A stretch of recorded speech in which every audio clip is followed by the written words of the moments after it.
ধর্ম এবং বাস্তব, চিন্তা ও কর্মের সমন্বিত যে অনাদি অনন্ত বেদ, তারই অমূল্য তত্ত্ব সদা সর্বদা বলে চলেছেন এই যুগের যুগন্ধর পুরুষ জন্মসিদ্ধ ঠাকুর শ্রী শ্রী বালক ব্রহ্মচারী মহারাজ।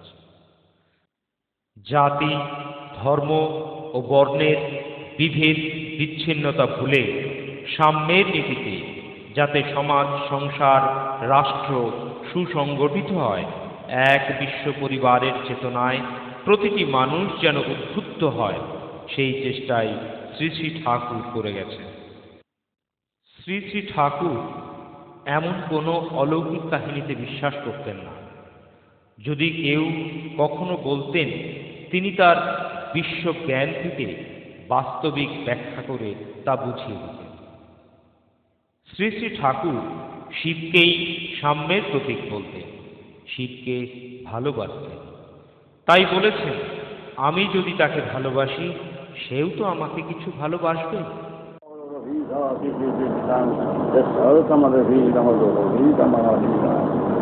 আদিবিদে ফিরে আছে যে বুঝে কাজ করো, যারা সমাজকে বিভ্রান্ত করছে, এটা সমাজকে তারা অত্যাচার করছে, সেই অত্যাচারের হাত থেকে রক্ষা করো, ব্যবস্থা করো। তাই আমার সন্তানদের সবাইকে বলে যাচ্ছি যে ধর্ম তোমরা করো, কিন্তু বুঝে শুনে ধর্ম করো। যে ধর্মে বুঝ আছে, কর্তব্য আছে, সেই ধর্ম তোমরা করো। এমন ধর্ম করবে না যে ধর্মের সম্বন্ধে তোমার কিছু জানা নাই। এও ভারত তাই শিশুবর্ষ থেকে এটাই একটা বড় বিপ্লব, আত্মরক্ষার বিপ্লব, বাঁচার বিপ্লব, বাঁচানোর বিপ্লব। মানুষ যাতে সুখে শান্তিতে থাকে তার ব্যবস্থা করতেই হবে, কারণ এই ব্যবস্থায় সুখ শান্তি আসতে পারে না। এই যা চলছে, এটা দুর্যোগের ভিতর দিয়ে আমরা চলছি, বিবাদ বিচ্ছেদ চলছে। এর প্রতিকার অবিলম্বে না করলে আরও রফা চলে যাচ্ছে। প্রতিকার করতে গেলে সবাইকে একত্র করে জনচেতনায় যুক্ত করে আমরা এগিয়ে যেতে হবে। এগিয়ে না গেলে আর উপায় নাই। তার জন্য জনচেতনা দিকটা আমরা বেশি জোর দিচ্ছি। তারপরে জোর দিচ্ছি জনবিপ্লব। সেই বিপ্লব খুন নয়, খুন আমরা চাই না, গদি আমরা চাই না, কিন্তু খুন করতে গেলে ছাড়াও পাবে না। তাই সেটাকে বলে আত্মরক্ষার বিপ্লব। আত্মরক্ষার বিপ্লবে আমরা বিশ্বাসী। সেই বিপ্লবের মাধ্যমে সমাজকে নিশ্চয়ই পরিবর্তনে আনা যাবে এবং দানব শক্তিকে বিনাশ করতেই হবে। সেইভাবে প্রস্তুতি নিতে হবে। আমি দেবতা সাজলাম, ভগবান সাজলাম, অবতার সাজলাম, এই সাজাসাজের ব্যাপারই থাকবে না। সম্পূর্ণ জনসাধারণের সাথে জনবিপ্লবের চেতনার বীজ করতে হবে এবং সেটা সত্যি পর্যন্ত হবে। এবং আমার এই 5-6 কোটি সন্তান যদি আমরা এগিয়ে যাই, এগিয়ে নামি, রুখতে কে পারবে? কেউ রুখতে পারবে না। আমরা সেই প্রস্তুতি নেওয়ার চেষ্টা করছি যাতে সমাজ মধুময় হয়। যেভাবে বলা যে যেন তৎসৎ আমরা আবার সমাজকে সুস্থ করতে হলে ঝাঁপিয়ে করতে হবে, পকেট ভাজি করলে চলবে, ত্যাগের মাধ্যমে সমাজকে সেবা করতে হবে। সন্ন্যাস জন্মই সন্ন্যাস, মৃত্যু ত্যাগ, আলাদা ত্যাগের কোনো বালাই নাই। মানুষ ত্যাগী হয়ে জন্ম নিয়েছে।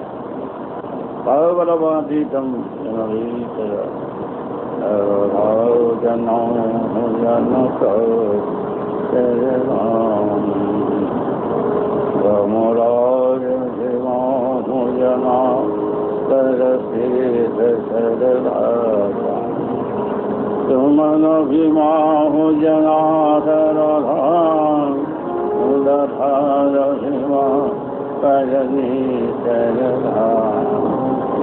आगता श्रोहरधास सर नीतमना परम ब्रह्मतर मूलधारो भीमाहु जनाधर कर कपि समधास भारत वैशाखी क्षमा अमान जदा बीती क्षमा देहूल भीषी क्षमा यासी क्षमा हे देशवासी सबाई एक सुरे आसो एक बुझे आसो समभिभाषी सकाल राजा जना निश्चय सफल হবে ধর্ম এক, নীতি এক। সুতরাং বিবাদ কোথায়, বিচ্ছেদ কোথায়? আমাদের জাতি বলে কোনো জিনিসই নাই। বিশ্বের জাতি এক জাতি বলা ভারত ক্ষমা ঈশা যা তথা পিতা সমারোহা ঈশান্দা মালা বুধাধি জমাদিকে জানাম তারা ভাষি ক্ষমা বুধাধি জানাম। তোমরা সেই সুরে প্রতিষ্ঠা তার প্রচার করো। ব্যক্তির প্রচার প্রয়োজন হয় না, ব্যক্তির প্রচার করো, আদর্শের প্রচার করো, সমাজকে এক করো। ঈশা বানান সবলা বাজে যা যে জানা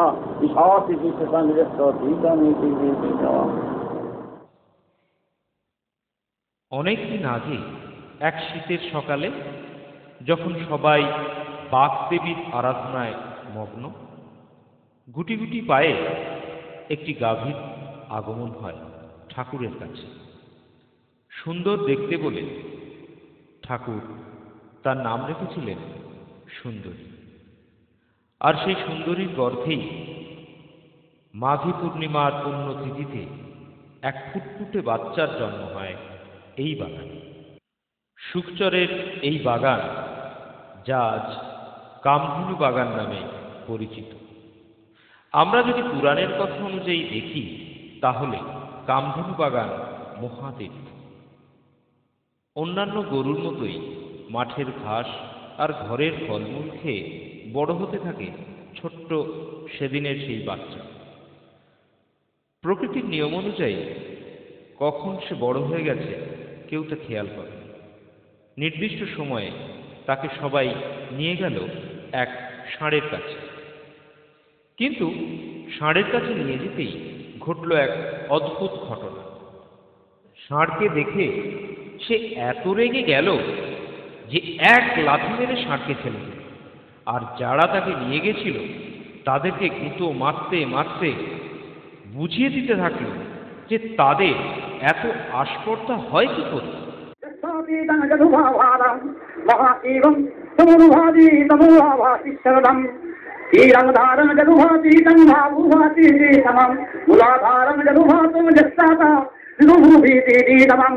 শূন্য বুঝতে হবে বাবা।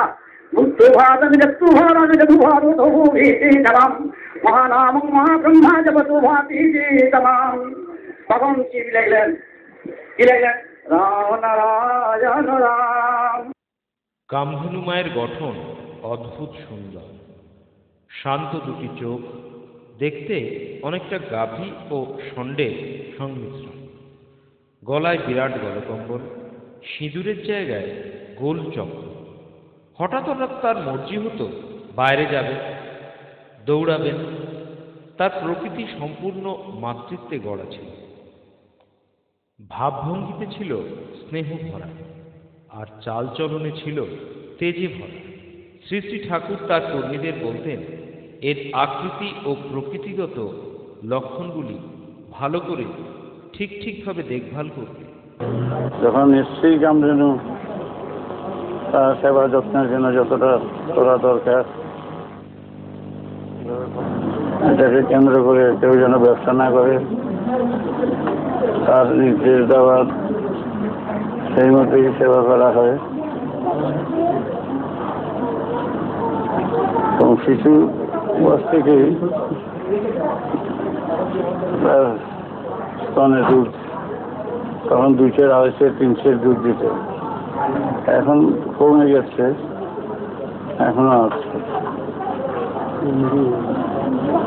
আমদানি কেন এসছে, কিসের জন্য এসছে সে বিষয়ে আমি কিছু বলছি না। যদি যা শাস্ত্রগত যা নির্দেশ আছে, যে সমস্ত বর্ণনা আছে, তাতে তো অনেক কিছু প্রত্যেকের উপরে দিয়েছি। কেউ কিছু চাইবে না, কেউ কিছু বলবে না, তোমরা সেবা করছো করে যাও। যদি কিছু করার থাকে করবে, না করলে করবে না, কোনো আশা আকাঙ্ক্ষা নিয়ে সেবা যত্ন করবে। সেবা যত্ন করবে, অতিথি এলে যেরকম সেরকম অন্তর দিয়ে সেবা করবে। সম্পূর্ণতার করা সম্ভব নয়। বোন শোন ওর বড় ছিল, জন্ম নিল, ওরা সবাই একত্রে ওর গোষ্ঠী এবং সবাইকে যত্ন করা হয়। তাই বিশেষভাবে এর পরিচয় শিশু বয়স থেকে পাওয়া গেছে। এবং ডাক্তাররা এসেছিল, ডাক্তাররা এসে পরিচয় বললো এবং এর যে বিশেষত্ব সেটা বুঝিয়ে নিল। এর আকৃতি হচ্ছে ষাঁড়ের মতো, এবং সাধারণত গাভীর এত বড় গলকম্বল থাকে না, খুবই বিরাট গলকম্বল। এবং প্রকৃতিটা মা গোমাতা, আকৃতিটা ষাঁড়ের মতো। এবং অনেক চিহ্ন আছে যেগুলো শাস্ত্রে আছে, সেসব বিষয় নিয়ে কোনো বলতে চাই না। সাধারণভাবে সবাই ওরা এটাই জানে, এসছেন যখন আমাদের সেবা করতে হবে, সেইভাবেই সেবা যত্ন করছে। কেউ কিছু দিলে নিতে নিষেধ করা হয়েছে, কারণ এখন নেওয়া শুরু করলে সেরকম এটা একটা ব্যবসা হয়ে যাবে, সেটাকে কেন্দ্র করে ব্যবসা করবে। এবং সেটা একেবারে কড়া নির্দেশ যে এর সুযোগ নিয়ে হাজার হাজার লোক দেখতে আসে, প্রত্যেকের বলে দেওয়া হয় এবং লিখে দেওয়া হয়েছে যে কোনো পয়সা করি এর সুযোগ নিয়ে করবে। তাই অনেকেই দর্শনার্থী দর্শন করে, অনেক মনে মনে তাদের প্রার্থনা জানায়। বয়স হয়ে গেছে, তাই এদের সেবার ত্রুটি যেন না হয়, এটাই নির্দেশ দেওয়া হয়েছে। কি করবে, কি উদ্দেশ্য, কেন আমার কাছে এসছে সে বিষয়ে আমি কোনো কিছু বলতে চাই না। আর যদি কিছু বলার থাকে মানে নিজেই বলবেন। প্রতিদিনের মতোই কর্মীরা একদিন সকালে গোয়ালঘর পরিষ্কার করছে। হঠাৎ দেখে তাদের গায়ে কি যেন ছিটকে আসছে। নিজেদের গায়ে তারা হাত দিয়ে দেখে ফোঁটা ফোঁটা দুধের বিন্দু। সবাই আশ্চর্য হয়ে, কোথা থেকে আসছে এই দুধ? গাভীর বাটের দিকে চোখ যায়, দুধ ছিটকে আসছে। বাচ্চা নেই, অথচ বাট থেকে দুধ পড়ছে, এ কি করে সম্ভব? সবাই বিস্ময়ে নির্বাক হয়ে যায়। যে সুর জানলে সব সুর জানা যায়, তারই মহামন্ত্র দান করে। সেই মহামন্ত্র হচ্ছে সারেগামা। এর আগেও বলেছি, সেই সারেগামাই হচ্ছে মহামন্ত্র। সুর শিক্ষায় যেমন সারা যাওয়া দরকার, সুরে পৌঁছাতে গেলে অনন্ত মহাকাশে সুরকে আয়ত্ত করতে হলে সেটাই মন্ত্র রূপে ব্যবহার হচ্ছে। মন্ত্র হচ্ছে মনন করে সেই অর্থবোধে যেটা করা হয়, সেই বৃহৎ অর্থের সুরে আদিবেদের সুরের কথা যারা বিচক্ষণেরা, বিজ্ঞ ব্যক্তিরা অনেক অভিজ্ঞতা সঞ্চয় করে বিশ্লেষণ করে সেই অর্থবোধে এই মন্ত্র সুরকে দান করতে, সেটা সবার পক্ষেই প্রযোজ্য। ক্ষেত্রে বীজ করতে যেরকম গাছ হয়, এই ধ্বনি, এই নারদ ধ্বনি দেওয়ার ক্ষেত্রে পচিয়ে দিলে এই দেহবিনা যন্ত্রে সেই সুর যখন বাজবে, সেই সুরের ধ্বনিত হবে, সেটা আপনি পূরণ হবে। বেরোবার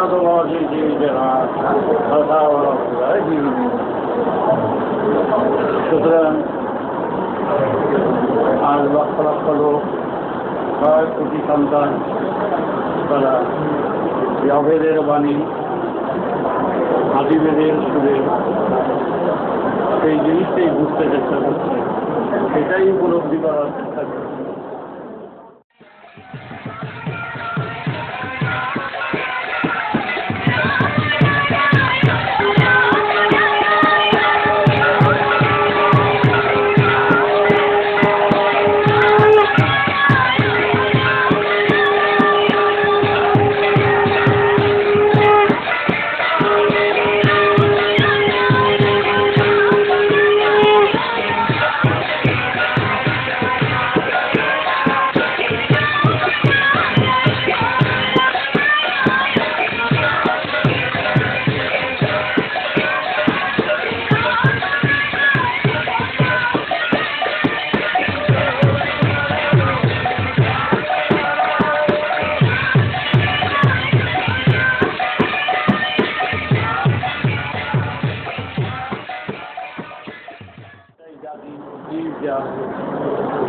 একই সূর্য, একই চন্দ্র, একই গ্রহ নক্ষত্র যাদের, তারাই হলো এক জাতি।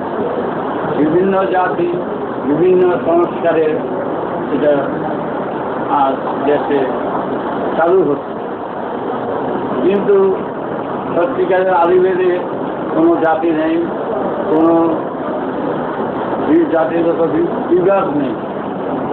একটাই জাতি, একটাই নীতি, একটাই দেশ, একটাই সুর। তাই সবাই সবাই বংশগত, এক বংশের সবাই।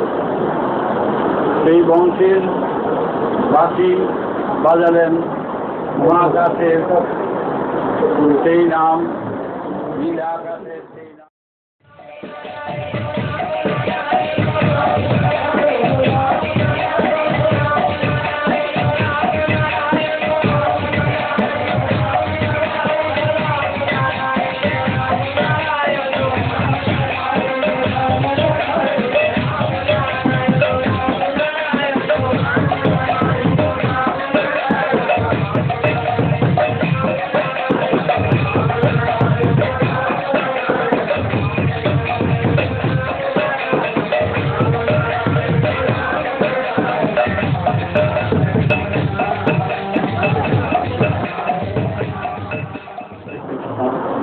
কৃষ্ণবর্ণ আকাশ,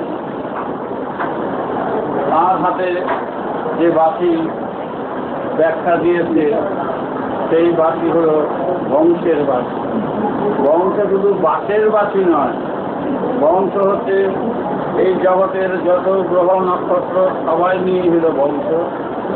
সেই বংশে সেই সুর বাজাচ্ছে, শ্রীকৃষ্ণ বাজাচ্ছে। কথাটা এই কৃষ্ণ বলে বাঁশের বাঁশি নয়, সেই নীলাকাশে মহাকাশে যে কৃষ্ণ, তিনি বাজাচ্ছেন বংশের বাঁশি। আর যুগল হচ্ছে রাধা। রাধা এইখানকার নামকরণ নামে রাধা নয়, রাধা হচ্ছে ধারা। যেই ধারার থেকে ধরিত্রীর সৃষ্টি, ধরির ধারা হচ্ছে সেই মহাকাশের নাম হলো কৃষ্ণ। সেই কৃষ্ণ থেকে যেই ধারা বয়ে গেছে তার জন্য নাম দিয়েছে রাধা কৃষ্ণ। সুতরাং ধারার থেকে ধরা ধরিত্রীর সৃষ্টি, সেই বাঁশি তার হাতে, তিনি বাজাচ্ছেন মূলাধার, স্বাধিষ্ঠান, মণিপুর, অনাহত, বিশুদ্ধ, আজ্ঞা, সহস্রারের এই ষষ্ঠ সপ্তধ্বনি বাজিয়েছেন কৃষ্ণ। কৃষ্ণ হচ্ছেন মহাকাশের মহানাম, তারই আরেক নাম কৃষ্ণ, রাধা, গোবিন্দ, মাধব। যত দেশের যত নাম, যত ব্যক্তির যত নাম, সব নামেরই এক নাম।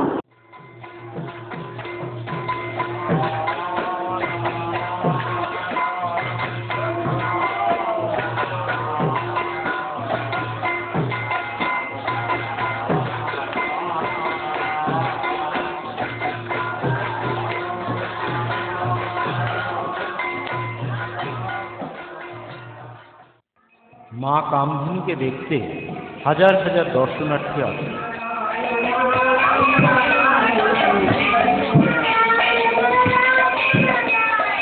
শ্রী শ্রী বালক ব্রহ্মচারী মহারাজ বলেন, তোমরা কামধেনু সম্পর্কে অনেক কিছু শুনে থাকবে, তবে তিনি এই করে দেবেন, ওই করে দেবেন, এমন কিছু কিন্তু ভেবো না। প্রত্যক্ষভাবে যতটুকু দেখবে, যতটুকু বুঝবে, ততটুকুই বলবে।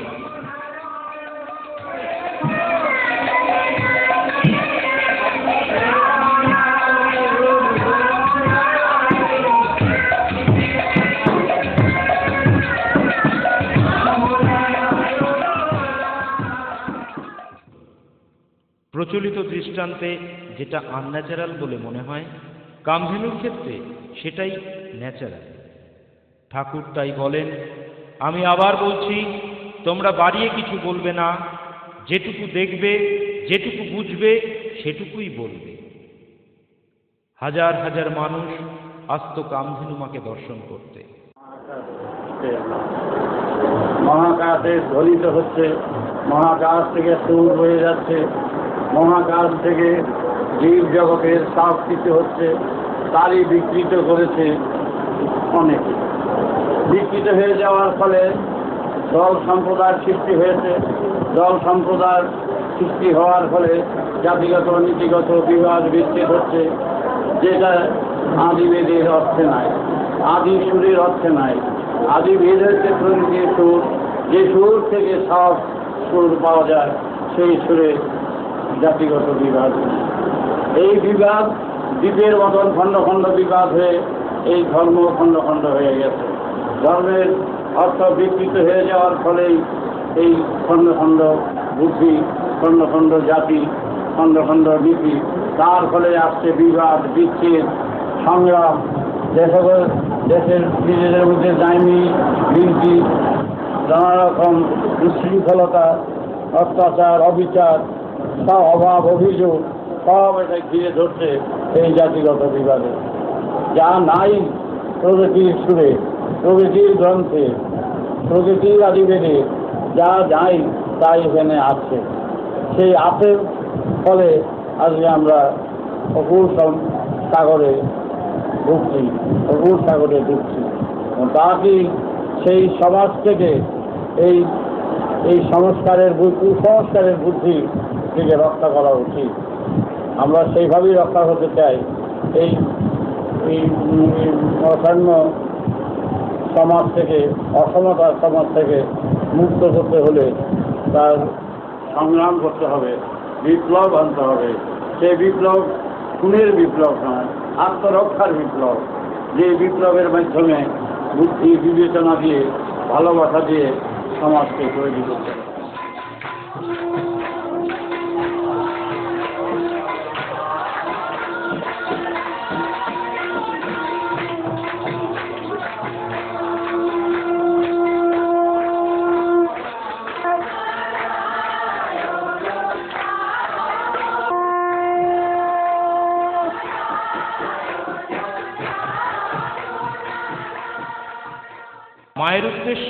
টাকা পয়সাও দিত, কিন্তু ঠাকুরের নির্দেশ মায়ের নামে মায়ের কাছে একটি পয়সাও দেবেন না, ফিরিয়ে দেবে।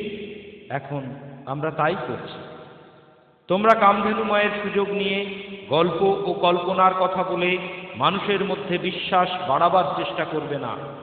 তিনি বারবার বলেছেন, যেটুকু প্র্যাকটিক্যাল বুঝবে, যেটুকু বাস্তব বুদ্ধি দিয়ে বুঝতে পারবে, শুধু সেইটুকুই বলবে। চেষ্টা আমি শিশু বয়স থেকে ওই প্রচেষ্টায় নেমেছি, যাতে সবাইকে এক সুরে আনা যায়। সেই সুরে যে গণেশের পূজা, মানে ওই পূজাগুলো মানচিত্র স্বরূপ। গণেশের পূজা মানে গণদেবতা, তার মাথা সবাই এক মাথা হোক, তার যে সুর সবাই এক সুরে আসুক, তবে হলেও কোথাওই গণদেবতার পূজা হয়, গণেশের পূজাটা আগে হয়। সেইভাবে সমস্ত দেব দেবতার অস্ত্র শস্ত্র যুদ্ধ এবং অসুরকে দমন করা, সেই জন্য পূজা পদ্ধতির সৃষ্টি। পূজা পদ্ধতি এই নয় যে তাকে পাওয়া যাবে, তাকে দেখা যাবে, তাকে বোঝা যাবে, সেইটা কেউই পায় না। দেখি না কেউ পেয়েছে, আমি আমার কাজে তো কাউকে দেখলাম না। 10 কোটি উপরে লোক মেরেছি, কিন্তু কাউকে ভিতরে কেউ বলতে পারবে না যে আমি এটা পেয়েছি বা ঢুকেছি।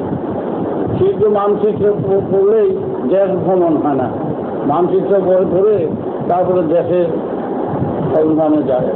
সেরকম মুক্তি হলো মানচিত্র, যাতে সমাজ গঠনে, মনের গঠন, সমাজ গঠন, দেশগত প্রাণ যাতে হয়, তার শিক্ষা এই মুক্তির স্বরূপ মানচিত্রের মাধ্যমে অনেক অবগত হওয়া যায়।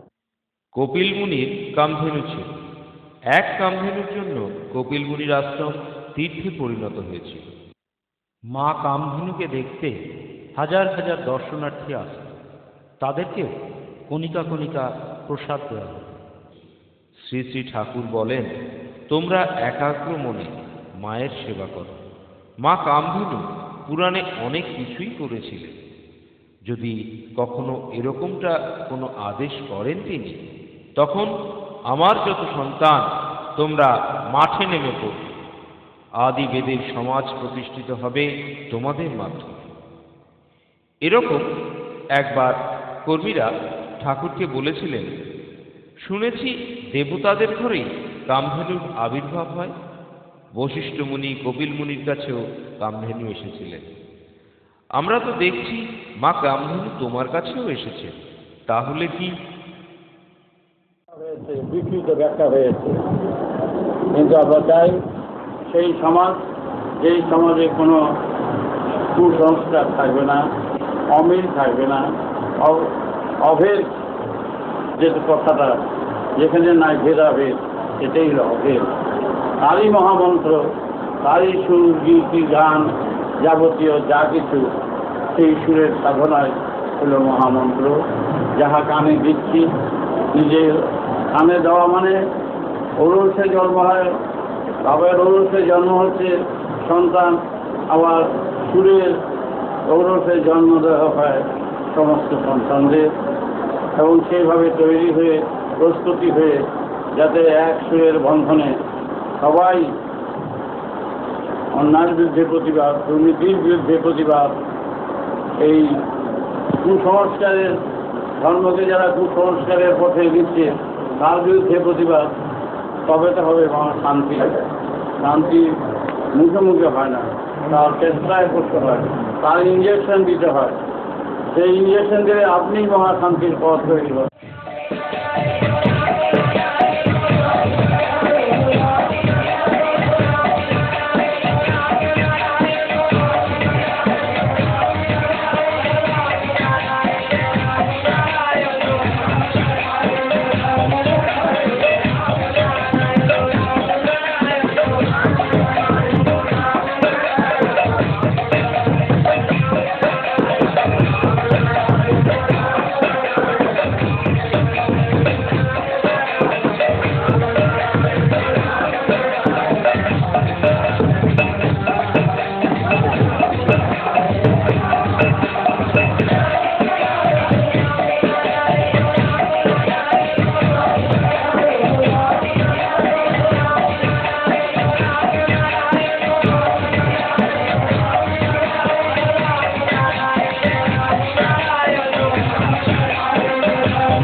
শ্রী শ্রী ঠাকুর তার উত্তরে বলেন, এই সমস্ত কথা বলবে না, কামধেনু মা নিয়ে আমার মাহাত্ম্য বাড়াবার চেষ্টা করবে না। শেষ পর্যন্ত দেখো কি হয়, ওয়েট অ্যান্ড সি। আমি অবাস্তব কথা বলতে রাজি নই। প্রতিদিনই অসংখ্য মানুষ দর্শন করতে আসত কামধেনু মাকে।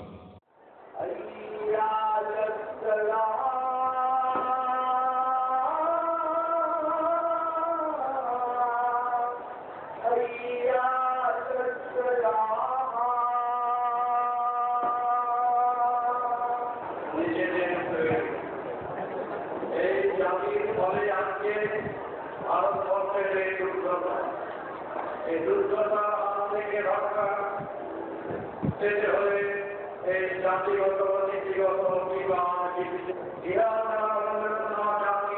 ব্যবহার এখানে নেই। আজকের এই দুরবস্থার কারণে হচ্ছে সাম্প্রদায়িকতা। এই সাম্প্রদায়িকতার বিরুদ্ধে আমাদের প্রতিবাদ জানানো উচিত। এদের যুগে হাজার হাজার বছর আগে এই সমাজের যুগে এইসব ছিল না। দেব দেবতা আল্লাহ গড এগুলো হচ্ছে মানুষের কল্পনা। কল্পনা দিয়ে গল্প দিয়ে সমাজকে বিভ্রান্ত করা যাবে না। কিন্তু সমাজকে বিভ্রান্ত করতে আমার কল্পনা ধর্মের মাধ্যমে।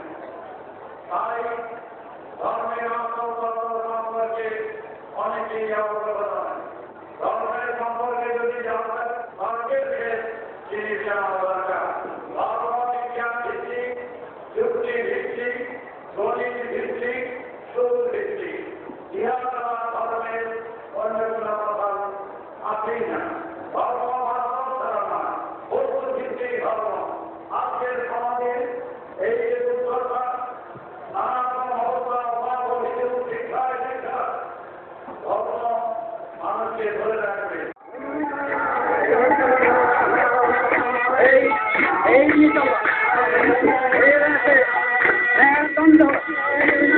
কথা বলবে রাম নারায়ণ রাম নারায়ণ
সমস্ত জায়গায় মরণ মন্দির মসজিদ গির্জা সকলেরই একই অবস্থা। সত্যের সন্ধান কোথায়, সুর কোথায়, যুক্তি কোথায়, বিজ্ঞান কোথায়, কোনটারই অবস্থা এক চন্দ্র সূর্য আকার বাবার জল মাটি করে কিন্তু সবাই আমরা এক সুরের প্রতি এক জাতি। সুতরাং আমাদের মধ্যে বিবাদ কেন আছে? এই বিবাদের ফলে দেশে আমাদের দেশ টুকরো হয়ে গেল, কিন্তু মুসলমানের মধ্যে এক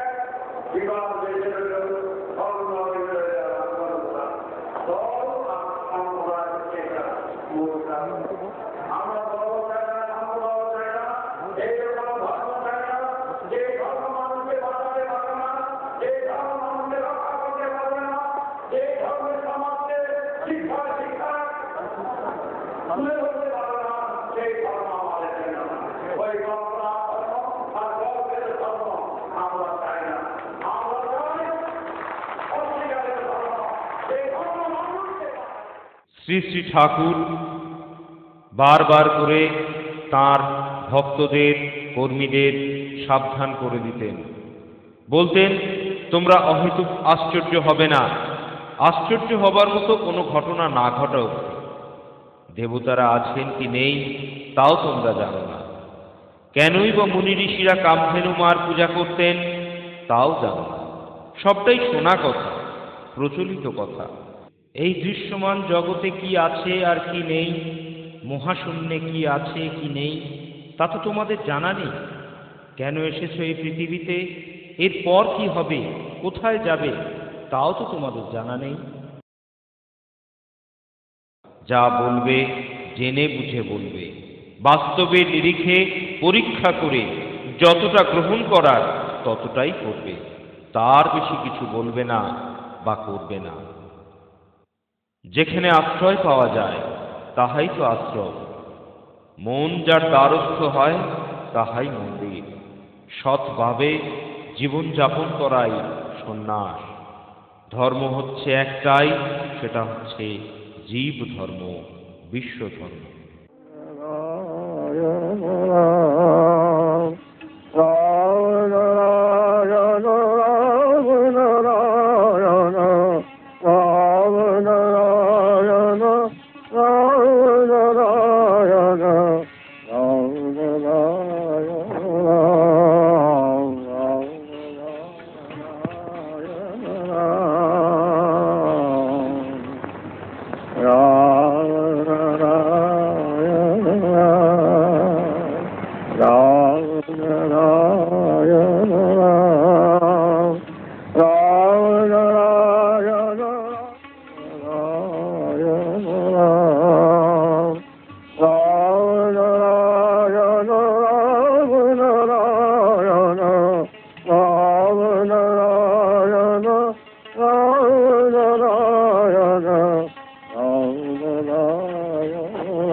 Narayana, Narayana,